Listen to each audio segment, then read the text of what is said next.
उनके बीच का ये संबंध कितना मजबूत है। ये तस्वीर इस वक्त आप टीवी स्क्रीन पर देख रहे हैं और वो लगातार बातें हो रही हैं। ये बातचीत दोनों दोस्तों के बीच में लगातार हो रही है।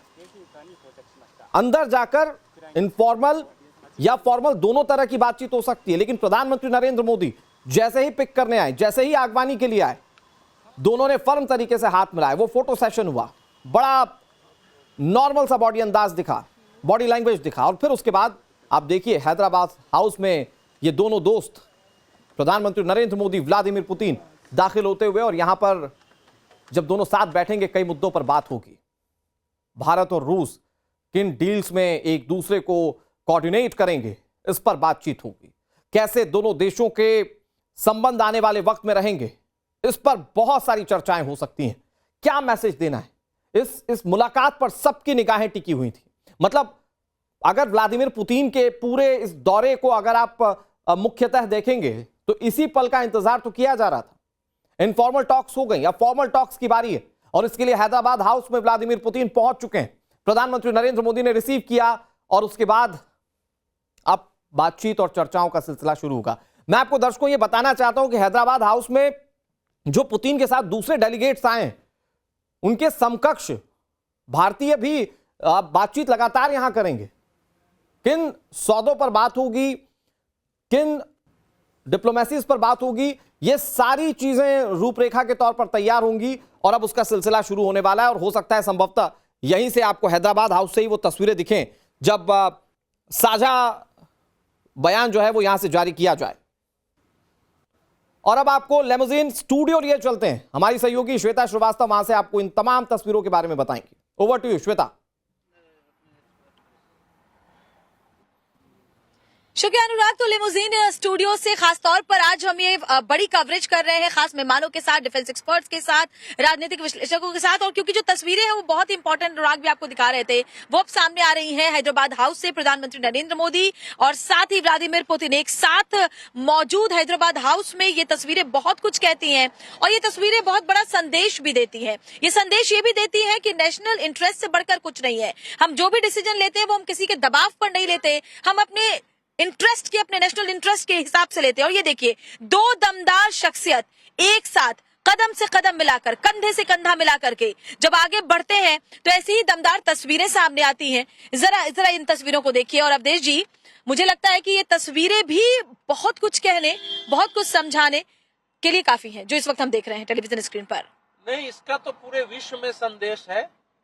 इसका संदेश पूरे विश्व में है, क्योंकि इस समय जैसा मैंने पहले भी कहा है कि पुतिन एक बैंड लीडर हैं। यद्यपि डोनाल्ड ट्रंप अमेरिका के राष्ट्रपति ने इनको बुलाया, लेकिन उनका उद्देश्य केवल युद्ध समाप्त करना था, कि युद्ध समाप्त हो जाए और मुझे किसी ढंग से शांति का नोबेल पुरस्कार मिल जाए।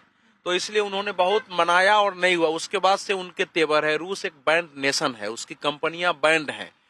उसमें भारत ने बुला के इतना ग्रांड वेलकम किया, क्योंकि चीन की बात अलग है। चीन सीधे अमेरिका और जो नाटो है उसके विरुद्ध खड़ा है। भारत उस रूप में नहीं खड़ा है, क्योंकि भारत को नई विश्व व्यवस्था ऐसी बनानी है जिसमें हमारी किसी से दुश्मनी नहीं है, हम सबके साथ हैं। अमेरिका के राष्ट्रपति भले इस समय भारत की प्रतिष्ठा के साथ खिलवाड़ कर रहे हैं, उसका बिना बोले हुए भारत ने केवल इसके द्वारा जवाब नहीं दिया, पहले चीन जाकर भी उत्तर दिया था। अलग अलग राज्यों से ट्रेड एग्रीमेंट किया है अलग अलग देशों के साथ। ये जो तस्वीर है आज, इस तस्वीर का मायने ये है कि जो विश्व व्यवस्था अमेरिका या अपनी ताकत के बल पर कोई कायम करना चाहता है, भारत उसके साथ नहीं है। भारत एक शांतिपूर्ण सह अस्तित्व में बात करता है। भारत ने स्पष्ट किया है, भारत एक विरोधी खेमे में भी नहीं है।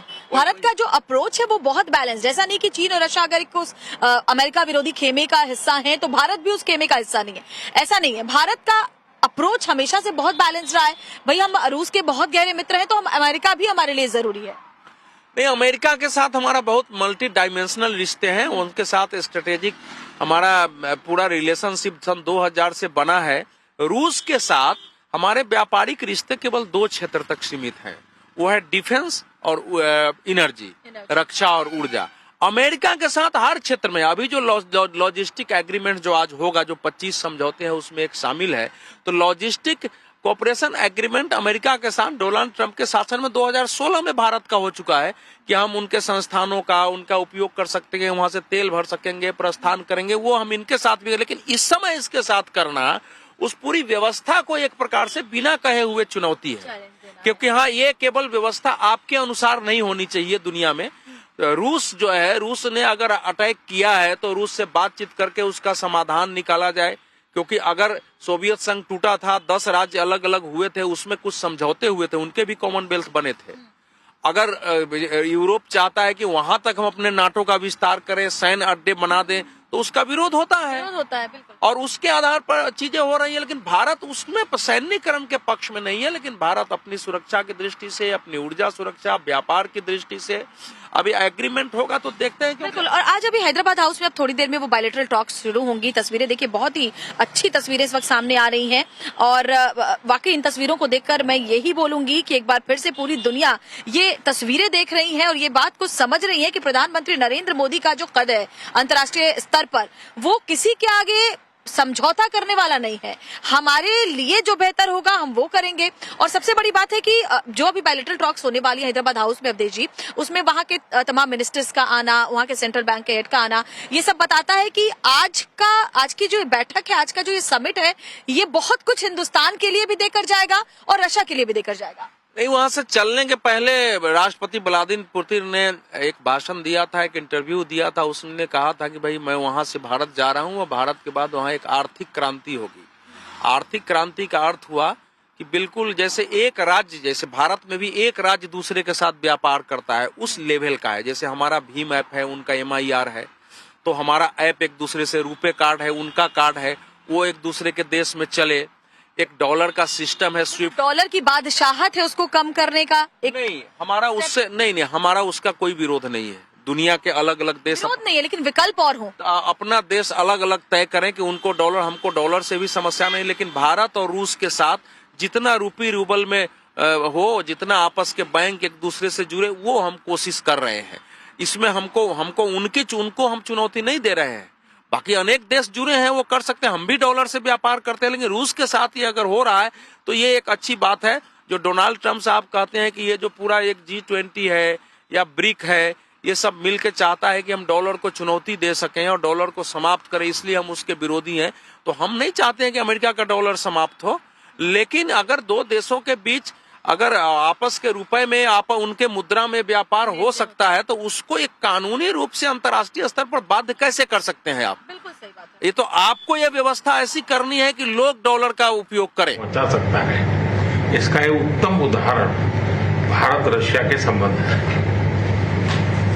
Уважаемый господин президент, ваша роль, начиная с 2000 года, за последние 2,5 десятилетия, свидетельствует о вашем дальновидном и твердом руководстве и о том, как развивать двусторонние отношения.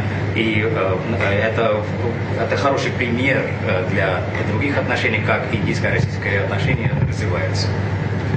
एक्सेलेंसी, यूक्रेन के संकट के बाद हमारी लगातार चर्चा होती रही है। आपने भी समय समय पर एक सच्चे मित्र के रूप में हमें सभी चीजों से अवगत कराया है। मैं समझता हूं कि विश्वास बहुत बड़ी ताकत है और आपको मैंने अनेक बार इस विषय की चर्चा भी की है और